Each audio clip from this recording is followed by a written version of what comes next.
इंसानियत की कदर अल्लाह के रसूल सल्लल्लाहु अलैहि वसल्लम ने सिखाई।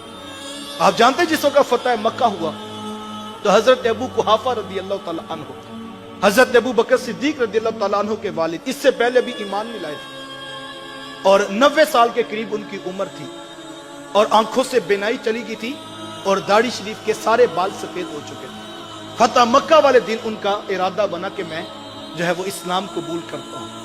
तो हजरत अबू बकर सिद्दीक रदी अल्लाह तआला अन्हु अपने वालिद मोहतरम ज़ईफुल उमर बूढ़े बाप को लेकर बारगाह रिसालत में हाजिर खिदमत हुए।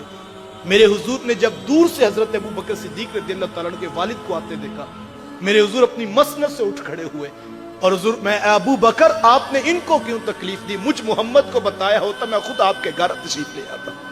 ये अल्लाह के रसूल फरमान, इसीलिए तो हुजूर ने फरमाया था, फरमाया जिसने सफेद बालों वाले का हया किया वो ऐसे है जैसे उसने अपने रब का एहतराम किया।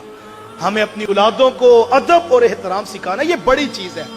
बेटे डॉक्टर बने बहुत अच्छी बात, बेटे इंजीनियर बने बहुत अच्छी बात, बेटे कारोबार को लाखों से उठा के करोड़ों पर ले जाए बहुत अच्छी बात, ये बड़ा खूबसूरत अंदाज है। मैं बहनों और बेटियों से भी कहना चाहूंगा, यकीनन ये बहुत बड़ी अचीवमेंट है कि आपका बेटा दुनिया के किसी बड़े महकमे का बहुत बड़ा ऑफिसर बन गया, ये बड़ी अचीवमेंट है।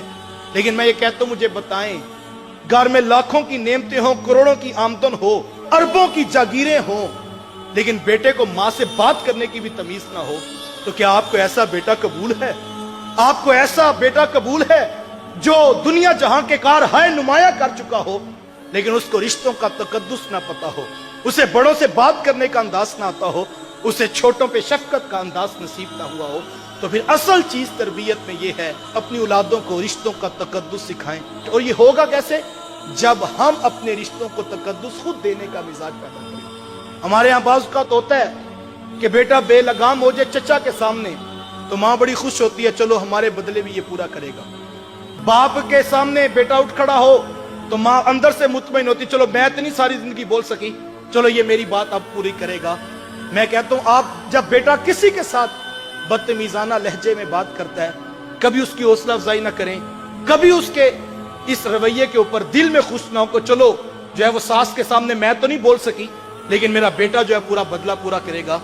नहीं, आज अगर आपने अपने बेटे को सास के लिए, आज आपने अपने बेटे को ससुर के लिए वो बेअदबी की छुरी या वो बदतमीजी का खंजर पकड़ा दिया, तो मत सोचिए जिसको खंजर चलाना आता है आज वो आपके कहने पे सास ससुर दादा दादी के मुंह पे रख रहा है, उनके गले पे चला रहा है, तो डरिए उस वक्त से कल को जिसको खंजर चलाना आता है वो माँ बाप के गले पे भी रखेगा। और चूंकि उसको बेदबी आपने खुद सिखाई है, लिहाजा जब कभी ऐसा मौका बने अपनी औलाद को इस हवाले से कभी कंप्रोमाइज ना कीजिए, उनको सिखाइए अदब पहली चीज है बेटा।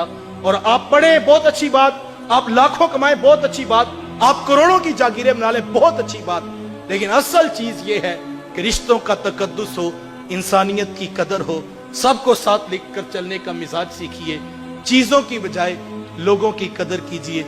ये हुजूर की सीरत का एक रोशन पहलू है।